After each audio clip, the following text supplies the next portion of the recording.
Hello. Yeah, hi, a very good afternoon to all of you. I hope my voice is loud and clear to everyone.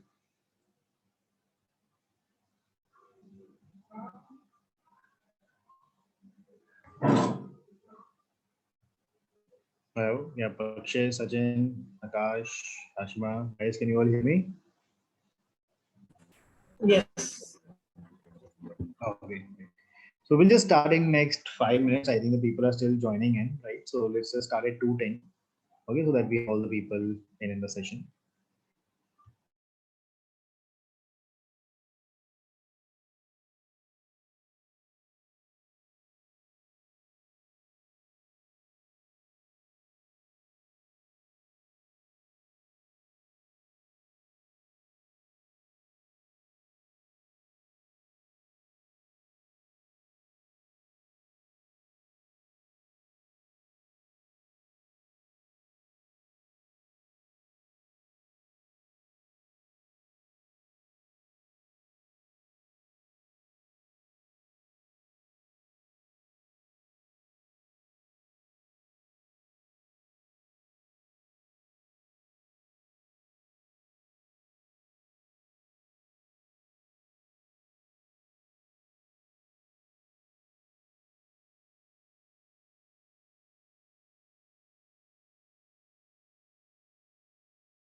Yeah, hi.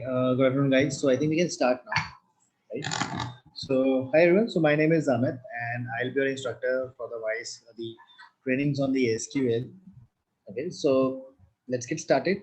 So just before I start off with, right? So I would just like to start with a very general discussion over here. Like, what do you all understand by the term SQL, and what do you understand by the term databases? So I would like to hear from you guys. What level of understanding do you all have up till now before even of we start off with this training session right now? Anyone?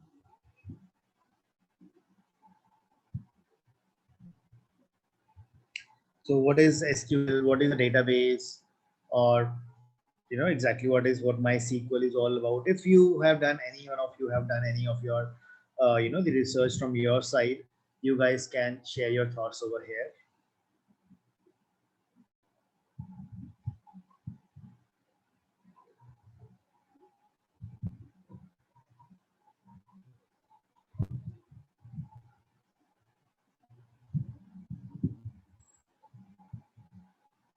Yep, no one. Okay. So see, basically, this training is something that is going to revolve around SQL, right? That stands for Structured Query Language, right? So when we talk of structured query language, it is one of the universal languages that has been defined, which we use to interact with the databases. Okay. So now, before I come to the term databases, also let's start off with something. Okay, Excel. Right. So Excel is something that you all would have used, right? Excel is something that you all would have used up till now, right? So why do we use Excel? This class. So why do we use Excel?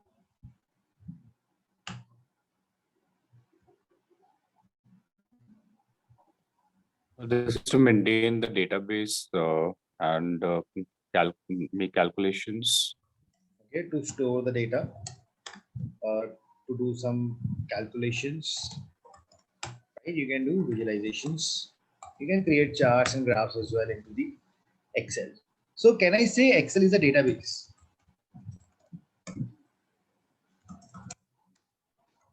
Is the statement correct if I say it over here?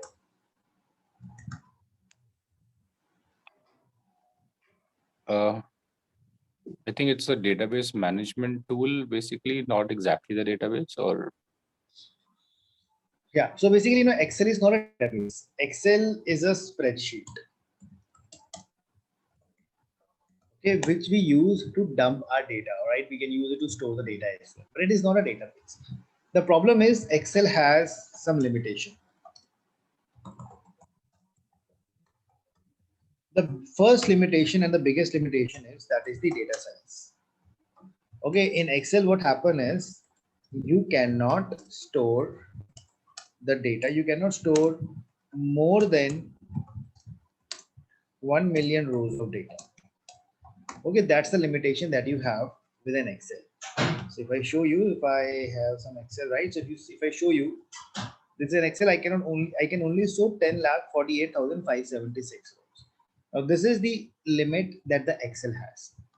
Now we are into the industry. I will not say one industry. We are into the generation where we are generating huge amount of a data, not on a daily basis. It's just on a second basis, right? Every second, every minute, there is a huge amount of a data that we all are generating today, right? So if you take an example of, like, let's take an example of Amazon. Okay, now Amazon is something which is into e-commerce, right? So they sell items through their e-commerce platform, and definitely Amazon would be selling like lakhs of orders on a daily basis, right? They would be getting the orders of more than lakhs on a daily basis, which they would be delivering all across the world, right? So now Amazon definitely, they are generating data. They are generating data which is huge in size.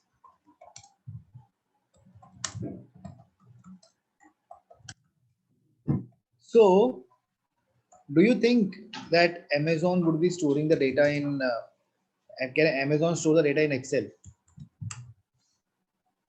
Is it possible? No, it's No? not. No, right? Because Excel only has the limitation 1 million rows of data, and that is more than that data is something Amazon is generating on a daily basis. So they can't keep on maintaining hundreds of files for different orders that they are selling, right? The next issue that we have with Excel is that is performance. Okay, so what happens in the Excel is that let's suppose that you have 1 million rows of data only that you want to store. But if you will do some calculations on that data, it is going to be very slow. It is going to take a lot of time, right? So performance is one issue that we have with the Excel. The calculations are very slow. Third is data consistency, right? So what happens is that in Excel you don't have any data consistency. Like for example, if this is the Excel that I have, I am storing suppose the order ID. I am storing the customer ID, customer name, address, right? Product ID, the product that they are purchasing, product ID, product name, right? Price of the product, and suppose supplier ID and supplier name. Okay. Now see what happens is basically when we store, see whenever you purchase anything from the Amazon, right? You all would have seen it that whenever you purchase something from Amazon or when you purchase something from Flipkart, the moment you purchase an order, there is an order ID that gets generated. Correct? You all get a transaction ID or order ID. Now that's suppose the transaction ID is something in the form of a numbers. Now Excel has a challenge that if someone comes over here and writes something like this, Excel will take it. Excel will not give you any error, right? I can write 4 space 4. Excel will take it, right? So there are a lot of spaces that I have put in. So there is no data consistency, or I will say data integrity. That is the next challenge that we have with the Excel. So anyone can put any type of a data anywhere. Now these are certain things which were like, these were certain things which were acting like a barrier. These were the things that were acting like a barrier on how the companies could store their data. Okay, so that is where there was a need which could actually overcome all these challenges. Okay, there was a need which could overcome all these challenges, and that was databases. So what happened was there was a concept of database that came into the picture, in which the company started storing their data. Okay, let's try to understand it. So now just try to just read this journey over here. In 1968, the simplest form of database was flat files. So we used to store the data in the flat files. Okay, what is a flat file? Flat file is like an Excel only, flat Excel file or a CSV file. So they are called as flat files. In 1969, there was a concept of databases, relational databases, that was kind of published EFF code.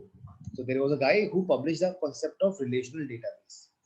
Okay, and in 1979, what happened was IBM tested those things and they came up with the product, which basically in 1974, what had happened was that there was a language that was created, SQL, based on this databases, which was later on used by the IBM to create the concept of databases, and which was called as relational database. Now, what is relational database? Let's try to understand.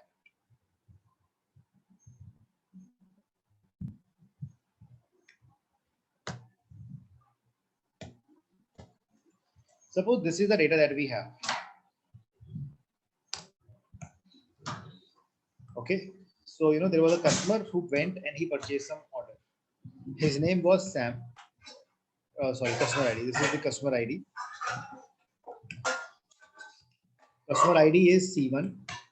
Customer name was Sam, and he lives in lane 1. And suppose he purchased a product that was iPhone. Price of an iPhone was 30,000, and the supplier who is going to deliver this product, his ID is S1 and his name is ABC Mobiles. Okay. Now see, understanding SQL and databases is very important, because this is where the journey of the data science starts. See, if you have to do any data analysis, you have to get any data model, you will have to fetch the data from some system, and that system will be a database only. Okay, that is where the complete journey of the data science starts. That how you store the data, and then how you fetch the data, and once you fetch that data, then how do you start using it to do certain analysis on it. Okay. Now there was one order ID that was purchased by the customer Sam.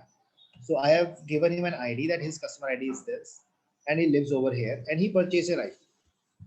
Second customer came, his name was Tom. He lives in lane 2, and he also purchased the same thing, iPhone. Okay, he also purchased an iPhone only, and the price of that iPhone was 30,000, and the same supplier is delivering it. Okay, then third customer came. His name was Harry. He lives in lane 3, and he also purchased the same product. Then came the next customer. Then there was next order that was sold. It was purchased by C1. C1 as in Sam. Now Sam realized that he also has to buy a charger, right? Suppose he buys a charger. A product name is charger. Price is 1,000, and the same supplier who is selling iPhone, he is also selling charger. Okay. Now suppose this is the data that we have. Do you think this data is? Do you think this? If there is any problem with this data?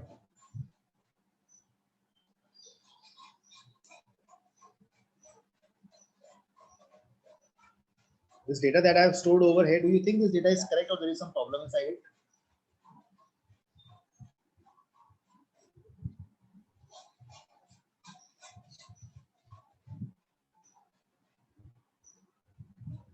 Product ID may be different. That is the single digit, and in the charger section, this is a 2-digit product ID. So No, that's not a challenge.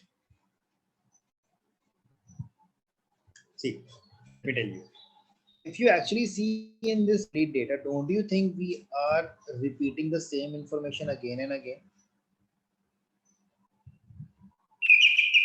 If you see this box right now, P1, P1, P1, iPhone, iPhone, iPhone, 30,000, 30,000, 30,000, S1, S1, S1, ABC Mobile. This data is repetitive. And same is the case for Sam. Sam lane 1, Sam lane 1. The same information again over here. And now just imagine from the perspective of, right, just imagine from the perspective of Amazon. Amazon would be selling thousands of mobile phones, right? Amazon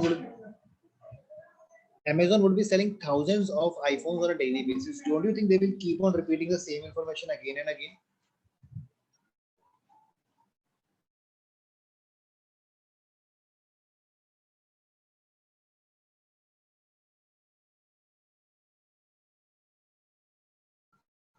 Okay. See, what is going to happen in that case is, if they're selling thousands of iPhone on a daily basis, don't you think the same information will be repeated 1,000 times? P1 iPhone 1,000 times, right? So now this is where the concept of relational database comes into the picture now. Okay, so what I'm going to do over here is, I'm going to split this data into multiple tables. So first of all, what I do over here is I make a table over here. Let's call it as, guys, just give me a second.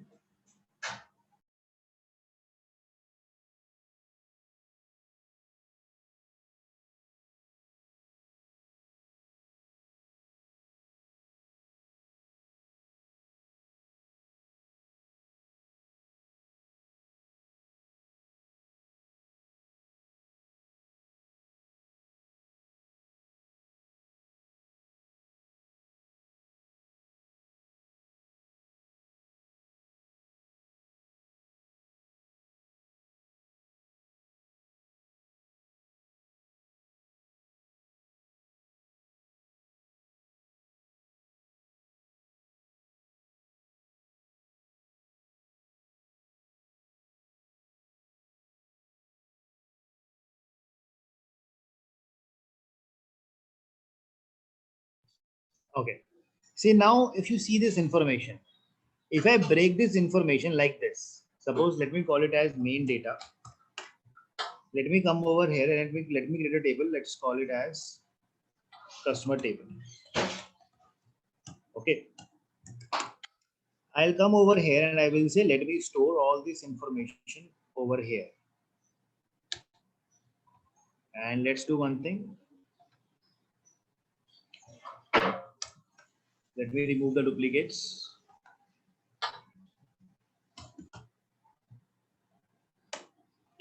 Right. So there was one duplicate value. I make another table. I'll call it as product table. Okay. In the product table, I am going to store this information: product ID, product name, product price.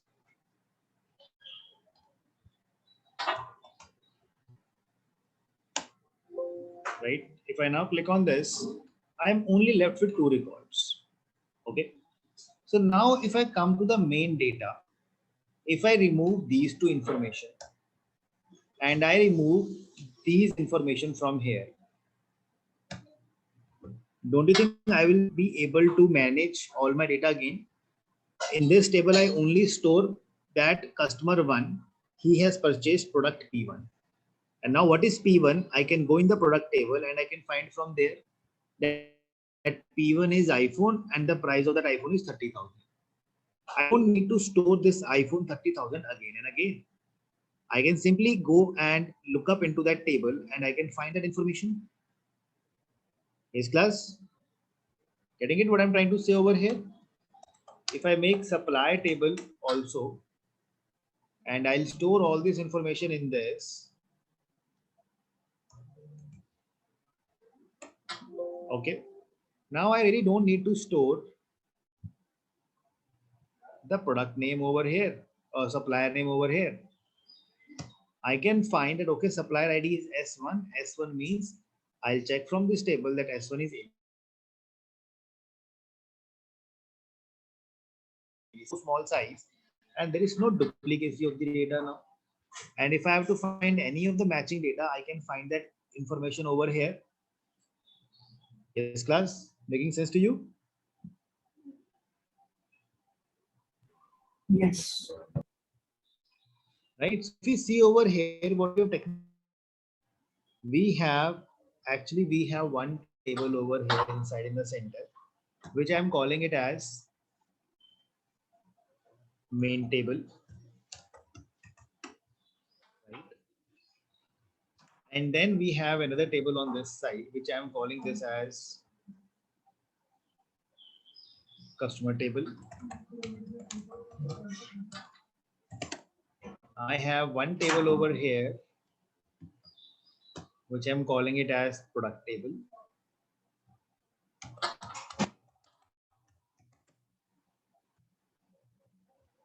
Then if you come over here, I have,